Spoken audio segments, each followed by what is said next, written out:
babae na nag-aaral sa Amoy Municipal College.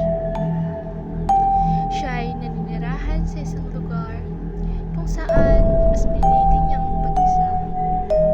Wala siyang ibang ginagawa kundi maglakad-lakad lamang sa paligid. Ang madalas niyang gawin ay magbasa. Minsan, mas gusto na lamang niyang magkulong sa isang sulok na para bang rehas. Isang araw, di niya alam ang kanyang gagawin.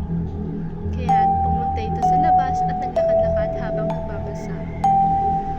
Kalaunan, tumambay siya sa isang lugar kung saan tahimik lang at nakaupo lamang habang dinadama ang simoy ng hangin. Habang siya'y nakaupo, naisipan ni Rivina na magpakamatay. Ngunit, hindi ito pinahintulutan ng panahon. Hanggang sa nakalabas na siya doon sa kanyang tinitirahan at naging malaya na itong lumabas